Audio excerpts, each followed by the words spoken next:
सुदूर पहाड़ों के बीच बसी एक वीरान हवेली, जिसे लोग मृत्युलोक का दरवाजा कहते थे। यह हवेली दशकों से सुनसान थी और कहा जाता था कि यहाँ से जिसने भी कदम रखा वह वापस नहीं लौटा। गांव वालों के अनुसार वहां एक तांत्रिक की आत्मा बसती थी, जिसने अपनी अमरता के लिए इंसानों की बलि चढ़ाई थी। लेकिन तीन दोस्तों अभय, नेहा और रोहित ने इस हवेली की सच्चाई जानने की ठानी। वे नहीं जानते थे कि उनका यह फैसला उन्हें मौत और चमत्कार के बीच खड़ा कर देगा। अभय, नेहा और रोहित तीनों दोस्त थे। ये तीनों यूट्यूब पर रहस्यमय और खौफनाक जगहों पर वीडियो बनाकर लोगों को रोमांचित करते थे। उनकी हर वीडियो लाखों लोगों तक पहुंचती थी। एक दिन अभय ने इंटरनेट पर एक पुरानी काली हवेली के बारे में पढ़ा। उसने नेहा और रोहित को दिखाते हुए कहा, ये देखो, इस हवेली के बारे में कितनी डरावनी कहानियां हैं। हमें यहाँ जाकर वीडियो बनानी चाहिए। नेहा ने डरते हुए कहा, लोगों ने इसे मृत्युलोक का दरवाजा कहा है। क्या सच में हमें वहां जाना चाहिए?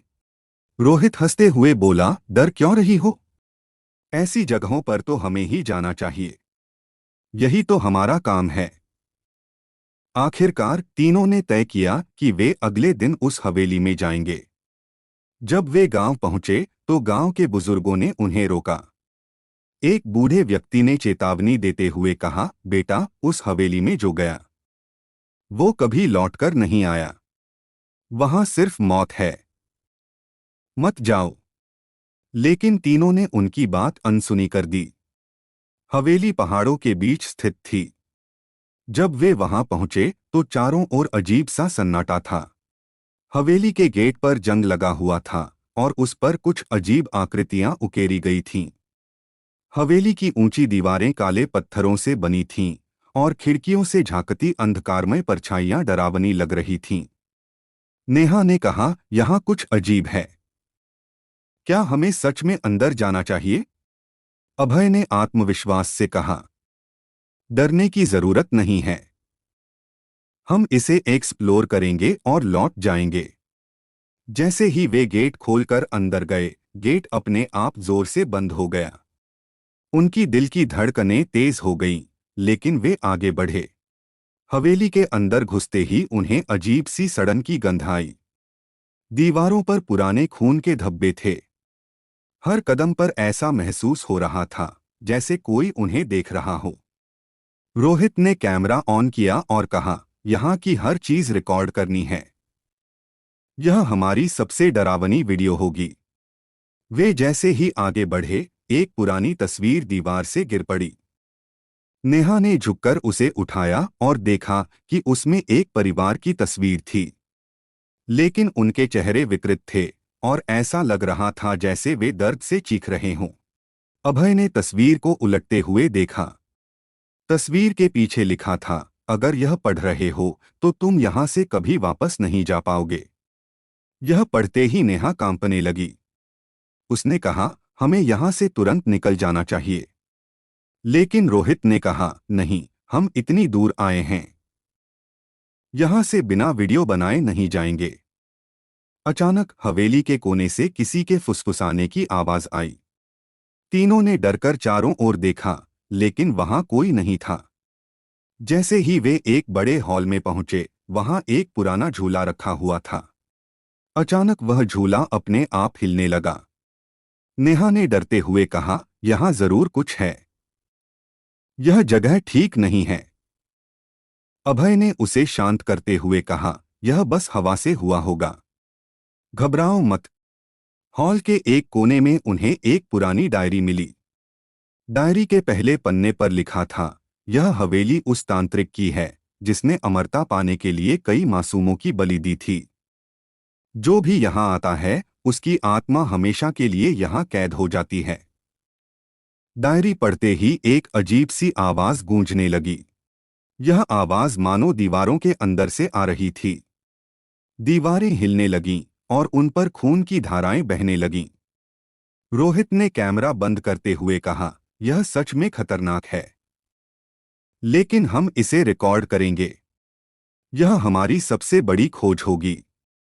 हवेली के नीचे एक तहखाना था। तहखाने का दरवाजा लोहे का था और उस पर बड़े बड़े अक्षरों में लिखा था, जो इसे खोलेगा वह अपनी मौत को बुलाएगा। अभय ने कहा, हमें इसे खोलना चाहिए। नेहा ने घबराते हुए कहा, नहीं, यह गलत होगा। लेकिन रोहित ने दरवाजा खोल दिया। तहखाने में घुसते ही ठंड और बढ़ गई। वहां की दीवारें इंसानों की खोपड़ियों से बनी थीं। बीच में एक बड़ा सा दरवाजा था, जिस पर लिखा था, यहां से आगे जाना मौत को न्योता देना है। जैसे ही वे दरवाजे के पास पहुंचे, वह अपने आप खुल गया। अंदर अंधेरा था, लेकिन उसमें से एक काले कपड़ों में लिपटी आकृति बाहर आई। उसकी आंखें जलते हुए अंगारों जैसी थीं। जैसे ही काले कपड़ों में लिपटी आकृति बाहर निकली, एक ठंडी हवा का झोंका पूरी हवेली में फैल गया। उसकी आंखें अंगारों की तरह जल रही थीं और उसकी आवाज गहराई से गूंज रही थी। तुम्हारी हिम्मत कैसे हुई इस जगह पर कदम रखने की? तीनों दोस्त एकदम डर से जड़ हो गए। नेहा कांपते हुए बोली, हम यहाँ सिर्फ जानने आए थे कि इस हवेली का रहस्य क्या है। हम तुम्हें नुकसान नहीं पहुंचाना चाहते। आकृति ने भयानक हंसी के साथ कहा, यह जगह सिर्फ मौत का ठिकाना है। जो यहाँ आता है वह हमेशा के लिए यहाँ का हिस्सा बन जाता है। लेकिन मैं तुम्हें एक मौका देता हूँ। अभय ने हिम्मत जुटाकर पूछा, कैसा मौका? आकृति ने जवाब दिया, यहाँ एक पत्थर है जिसे अमरता का पत्थर कहा जाता है। अगर तुम उसे खोजकर मुझे ला सको तो मैं तुम्हें जिंदा जाने दूंगा। लेकिन अगर नाकाम हुए तो तुम्हारी आत्माएं हमेशा के लिए इस हवेली की दास बन जाएंगी। तीनों के पास कोई और विकल्प नहीं था। वे सहमत हो गए। पत्थर की खोज शुरू हुई। हवेली के हर कमरे में अजीब और खौफनाक चीजें थीं। एक कमरे में उन्हें बच्चों के खिलौने मिले, जो अचानक अपने आप हिलने लगे। दूसरे कमरे में एक पुरानी घड़ी थी, जो उनके पास जाते ही जोर से बजने लगी। रोहित ने कहा, यह जगह हमें पागल कर देगी। हमें जल्दी करनी होगी। वे एक बड़े कमरे में पहुंचे, जहां दीवार पर एक मानचित्र टंगा था। मानचित्र में हवेली के नीचे बनी सुरंगों का रास्ता दिखाया गया था। अभय ने कहा, शायद पत्थर वहीं होगा। हमें नीचे जाना होगा। सुरंगों में घुसते ही एक तीखी बदबू ने उनकी सांसें रोक दीं। चारों तरफ गहराई से आती चीखों की आवाजें थीं। दीवारों पर अजीब आकृतियां उकेरी गई थीं, जो खून से सनी लग रही थीं। चलते चलते नेहा का पैर किसी चीज से टकराया। नीचे देखने पर उसने देखा कि वहां इंसानी खोपड़ी थी। वह चीख पड़ी, हम गलत जगह आ गए हैं।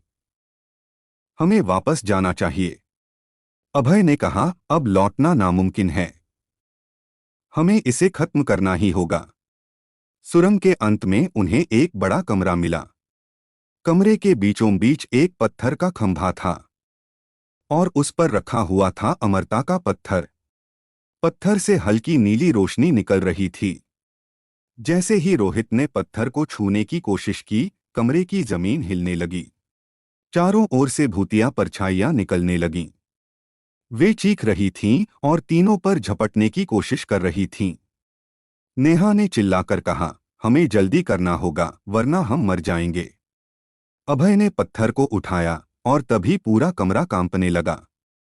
पत्थर ने इतनी तेज रोशनी फैलाई कि तीनों को अपनी आंखें बंद करनी पड़ी।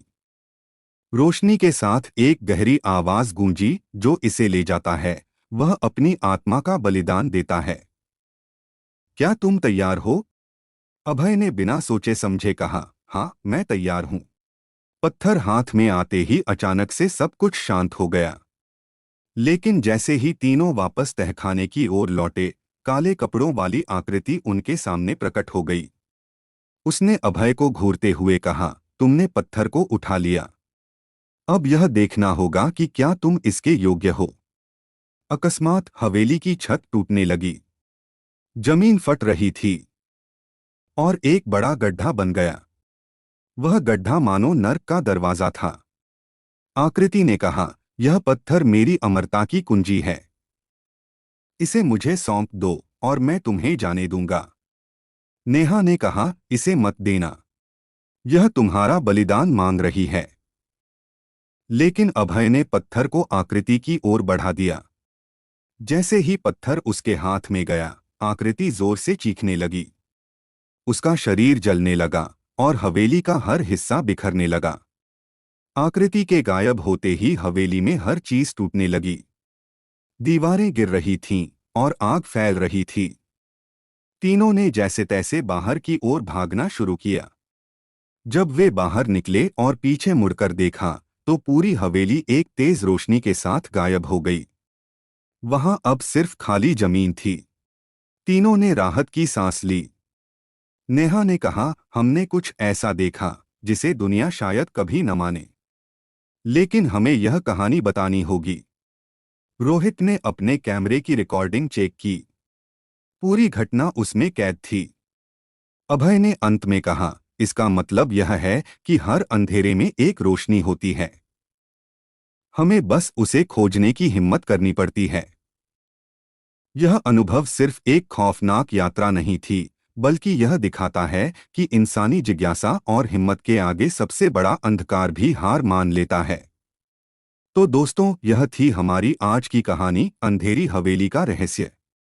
अगर आपको यह कहानी पसंद आई हो तो लाइक करें, चैनल को सब्सक्राइब करें और अपनी राय कमेंट में ज़रूर दें। अगली बार एक नई कहानी और नए रोमांच के साथ मिलते हैं। धन्यवाद।